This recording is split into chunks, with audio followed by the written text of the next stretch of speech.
Muito boa noite, meus amigos e minhas amigas que nos acompanham no canal do YouTube do Centro Espírita Caminho do Evangelho.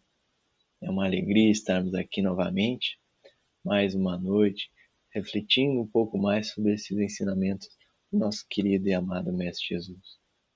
Antes de mais nada, eu gostaria de lembrá-los que os nossos estudos estão acontecendo de maneira online, bem como a nossa evangelização infanto-juvenil também está acontecendo de maneira online.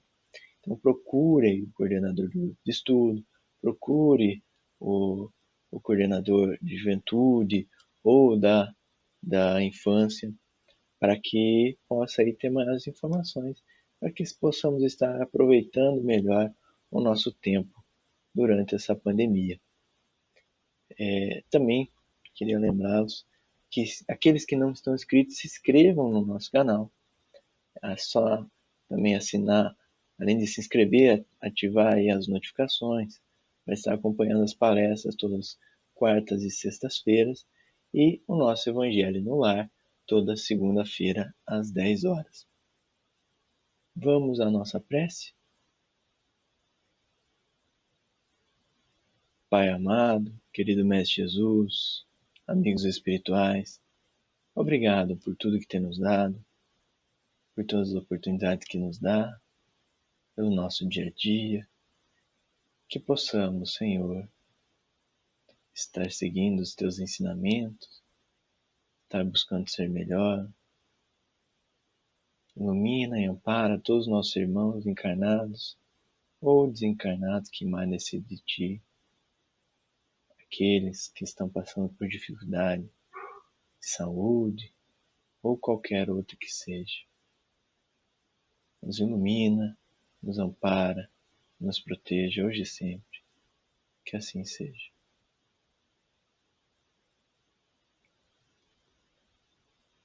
E o tema da noite de hoje está lá no capítulo 12 do Evangelho segundo o Espiritismo: amai os vossos inimigos, retribuir o mal com o bem. Então, para a gente começar, é interessante refletirmos sobre como que Kardec fazia essa questão da estruturação do Evangelho. Ele traz ali um encadeamento dos capítulos de forma mais didática para todos nós. Então, o capítulo anterior, ele é o capítulo amar ao próximo como a si mesmo, né? E já dando a sequência, né? Como é que eu vou amar o próximo como a mim mesmo? E depois eu tenho que amar os vossos inimigos, amar os nossos inimigos. Então, olha que estruturação didática maravilhosa que Kardec fazia aí.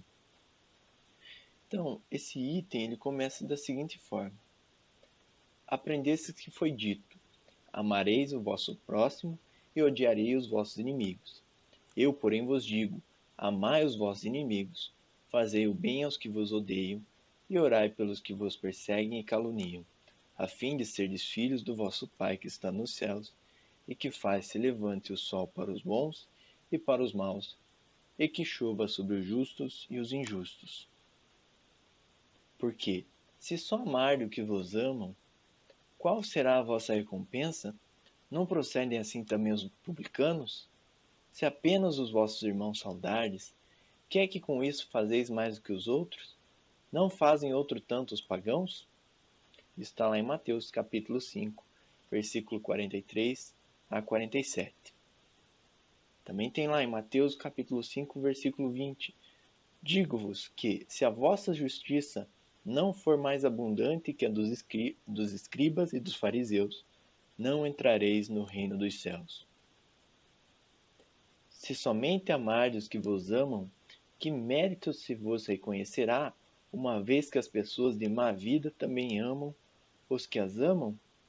Se o bem somente o fizerdes aos que vô-lo fazem, que mérito se vos reconhecerá, dado que o mesmo faz a gente de má vida? Se só emprestardes àquele a quem possais esperar o mesmo favor, que mérito se vos reconhecerá, quando as pessoas de má vida se entreajudam dessa maneira, para oferir a mesma vantagem? Pelo que vos toca, amai os vossos inimigos, fazei bem a todos e auxiliai sem esperar coisa alguma, Então, muito grande será a vossa recompensa, e sereis filhos do Altíssimo, que é bom para os ingratos e até para os maus. Sede, pois, cheios de misericórdia, como cheio de misericórdia é vosso Deus. Está lá em Lucas, capítulo 6, versículo 32 a 36. Então vamos lá, um pouquinho do contexto, né, dessa época, porque nós temos que levar muito em consideração o contexto quando nós analisamos os ensinamentos, né, de Jesus, porque eles são muito importantes para o nosso entendimento. Quando ele diz lá, aprendeste que foi dito, amareis o vosso próximo e odiareis os vossos inimigos. Ele está falando da questão da lei oral e da lei escrita. Toda vez que se tem a seguinte questão, aprendeis o que foi dito, né, ou ouvistes, enfim, qualquer coisa nesse sentido, ele está falando da lei oral, ou seja, de uma interpretação que os considerados sábios da época faziam da lei escrita, que era o Pentateuco, né? Então, tanto é que se você pesquisar em qualquer lugar na lei escrita, você não vai encontrar amai o vosso próximo e odiarei os vossos inimigos. Não, isso está na lei oral. E aí, Jesus traz, eu porém vos digo. Então, Jesus vem trazer esse contraponto de que, por mais que os sábios da época digam isso, então eu estou dizendo o contrário, né? Amai os vossos inimigos, fazei o bem aos que vos odeiam e orai pelos que vos perseguem e caluniam. Então, olha que coisa interessante essa questão da oração por aqueles que perseguem e caluniam, né? É o poder da oração. Então Jesus já trazia que é necessário que a gente ore tanto para aqueles que nos perseguem e nos caluniam, pois eles estão doentes de alguma forma, né? As nossas relações estão adoecidas. Então é importantíssimo para o nosso desenvolvimento, para o nosso aprimoramento moral, o melhoramento dessas relações. Então a oração tem um papel importantíssimo nesse contexto. Outra coisa importante a ser falada também, com relação à lei oral e à lei escrita, é que hoje, né, na nossa sociedade, nós também temos lei oral e a lei escrita. Vamos pegar um exemplo. A fila, né, não tem nenhum lugar que escrito que a fila vai funcionar de tal forma, né, tais pessoas primeiro, enfim, tudo mais. Isso é uma convenção, né? Ele é um conjunto de comportamentos, ele é uma norma que faz com que regulamente a fila. Então nós respeitamos, né, a fila como se tivesse escrita na lei. Muitas vezes respeitamos a fila mais até do que as leis que estão escritas. Continuando. Quem é o meu próximo e quem é o meu inimigo? O próximo, na época, ele tinha uma conotação religiosa. Ou seja, o inimigo era quem não compartilhava dos mesmos ideais religiosos da época. Vamos dar um exemplo prático, se fosse hoje em dia. O espírita seria o meu próximo e o católico, protestante, qualquer outra religião seria o meu inimigo, né? Então, olha só como esse contexto era forte, porque era uma época em que a religiosidade ela regulamentava muito o poder, né, o governo. Então, o governo e a religião eles ainda tinham uma relação muito estreita, e isso perdurou por muitos e muitos tempos, né? E aí Jesus, né, também vem trazer essa distinção de quem é o meu próximo e quem é o meu inimigo lá na parábola do bom samaritano, trazendo que alguém com o mesmo ideal religioso não ajudou, né? Mas uma pessoa alheia que não possuía o mesmo ideal religioso auxiliou aquela pessoa que estava ali passando por necessidade. E atualmente, quem é o meu próximo e quem é o meu inimigo? atualmente se define a questão de quem é o inimigo pelo adoecimento dos laços. Ou seja, aqueles que estão com os laços adoecidos, né, aqueles com quem nós temos os laços adoecidos, eles acabam sendo os inimigos. Talvez não na mesma potencialidade como era antes, não na mesma polarização que era antes, né, que era inimigo a um ponto de você querer a morte da outra pessoa, mas são ali as picuinhas, as dificuldades que nós temos uns com os outros, né? Diferença de relação entre amigos e inimigos. Então, lá no Evangelho, ele traz a seguinte questão: a diversidade na maneira de sentir, nessas duas circunstâncias diferentes, resulta mesmo de uma lei física, a da assimilação e da repulsão dos fluidos. O pensamento malévolo determina uma corrente fluídica que impressiona penosamente. O pensamento benévolo nos envolve num agradável eflúvio, daí a diferença das sensações que se experimenta a aproximação de um amigo ou de um inimigo. Essa percepção ela é física, né? Porque aí nós estamos falando dos fluidos, né? Do fluido cósmico universal que nos circunda, né? Completamente. E todo o nosso pensamento, todo o nosso sentimento, ele possui ali uma vibração, ele possui ali uma energia. Então, nós conseguimos sentir a diferença dessas energias. Quando, quando elas são boas, elas trazem uma sensação gostosa. Quando elas são ruins, elas trazem uma sensação ruim. Então, por isso que muitas vezes nós conseguimos sentir quando não somos bem-quistos em algum ambiente, ou até mesmo nós acabamos ficando ali com a cara fechada, coisa e tal, e as outras pessoas percebem. Então, é uma questão física. Então, há uma diferença, sim, na tratativa dos nossos amigos e dos nossos inimigos, uma questão física, né? Então, o trabalho está nesse sentido, de como é que nós vamos combater, né? Como é que nós vamos, a dificuldade está como é que nós vamos trabalhar essa questão dos nossos amigos e dos nossos inimigos. Mais para frente a gente vai entender um pouquinho melhor. Ser cristão exige sacrifício. Porque se só amardes o que vos amam, qual será a vossa recompensa? Não procedem assim também os publicanos?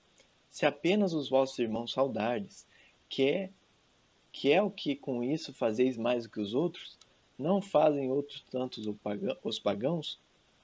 Então, você ser cristão, ele exige um sacrifício no seu orgulho, ele exige um sacrifício no nosso egoísmo, na nossa forma de pensar.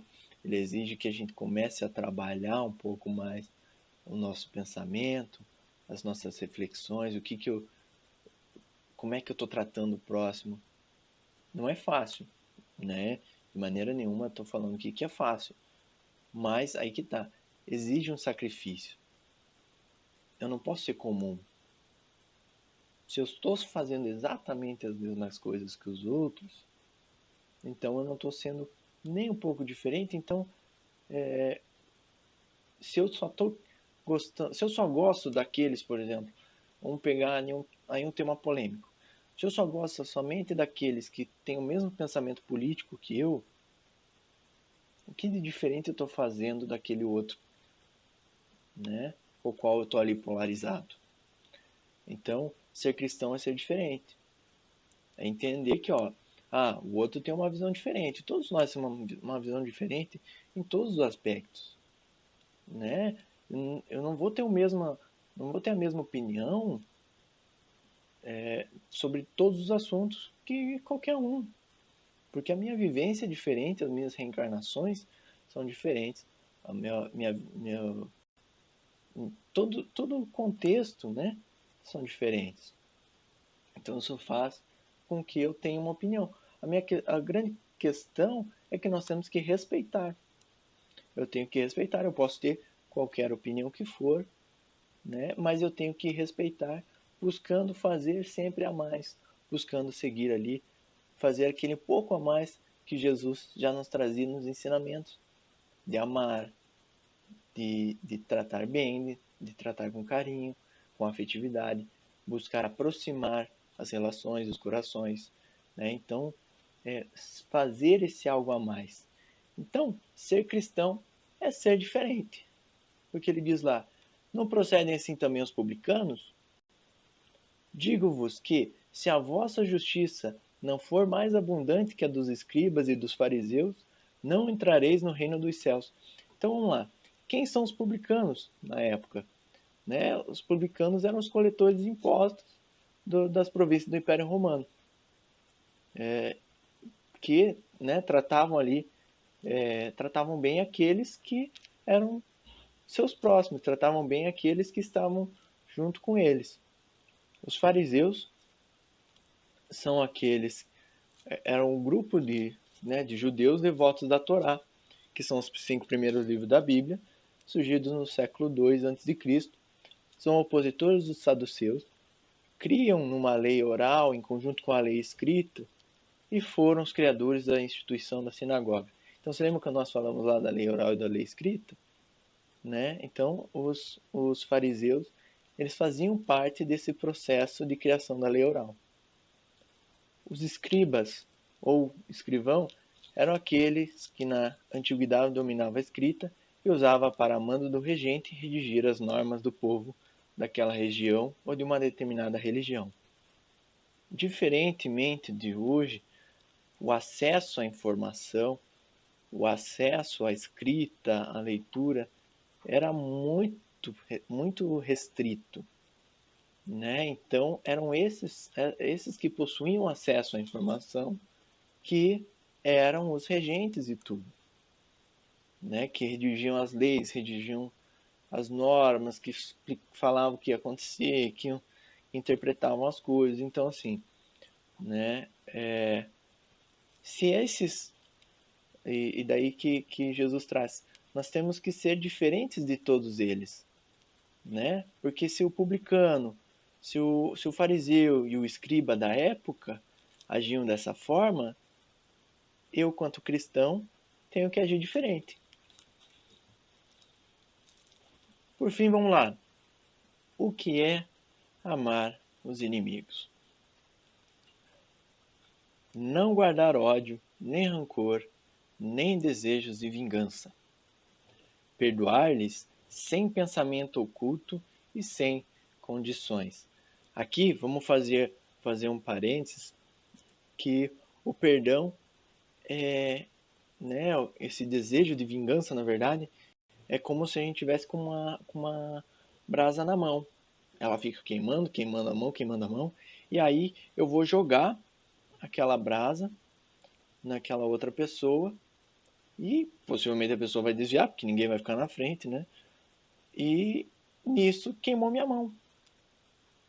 Então, tomar esse cuidado com os nossos desejos, com o nosso rancor, com o nosso desejo de vingança, com esse ódio, né, que às vezes a gente traz dentro dos nossos corações.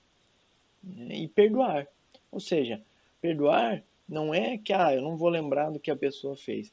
Eu vou esquecer como é que é do sentimento ruim quando eu lembrar daquele fato. Ou seja, eu vou lembrar do fato, mas o meu sentimento, quando eu lembrar do fato, ele vai ser positivo ou até mesmo neutro. Né? Num estágio melhor, ele vai ser positivo no sentido de aprendizado. Né? Não opor obstáculos à reconciliação. Ou seja, não sou eu que vou pegar e vou ficar opondo obstáculos. A pessoa, você, tudo bem, eu te perdoo, mas desde que você não apareça mais na minha frente. Isso não é perdoar. Né? Desejar-lhes o bem e não o mal. É experimentar júbilo em vez de pesar com o bem que lhes advenha. Ou seja, é você querer bem para outra pessoa também. É você querer que ela esteja bem. Né? Por mais mal que ela tenha te feito, é você querer que ela esteja bem. É socorrê-los apresentando-se a ocasião. ou seja, ser caridoso. Se em algum determinado momento aparecer uma oportunidade de agir bem com aquele que te fez mal, você vai fazer? Eu vou fazer? Nós vamos fazer? Aí fica o questionamento. É abster-se, quer por palavras, quer por atos, de tudo que os possa prejudicar. Finalmente, retribuir-lhes sempre o mal com o bem, sem a intenção de os humilhar. Então, é lá a caridade, é orar, se lembram lá? Orar, amai os vossos inimigos, fazei o bem aos que vos odeiam e orai pelos que vos perseguem e caluniam. Então, amar os inimigos não é, eu vou pegar e vou trazer aquele meu inimigo para ficar próximo de mim, vou encher ele de carinho, de beijinho, né? E tratar com todo, como se fosse assim, vou tratar um filho, um irmão, um pai, uma mãe. Não é a mesma tratativa, é tratá-los com respeito, né? Seguindo aí todos esses princípios e muito mais, mas é fazer o bem a eles, mesmo que eles nos tenham feito mal. É melhorar os relacionamentos, melhorar os laços, né, que antes estavam adoecidos, curar esse adoecimento dos laços. Então, amar os inimigos é curar o adoecimento dos laços. Para terminar, ó estúpido amor próprio, tola vaidade e louco orgulho, quando sereis substituídos pela caridade cristã, pelo amor do próximo e pela humildade que o Cristo exemplificou e preceituou? Só quando isso se der, desaparecerão esses preceitos monstruosos que ainda governam os homens e que as leis são impotentes para reprimir, porque não basta interditar o mal e prescrever o bem. É preciso que o princípio do bem e o horror ao mal morem no coração do homem. Um espírito protetor, Bordeaux, 1861. Então, que nós possamos trabalhar dentro de nós, pouco a pouco, né? E é muito difícil esse trabalho, né? É muito difícil essa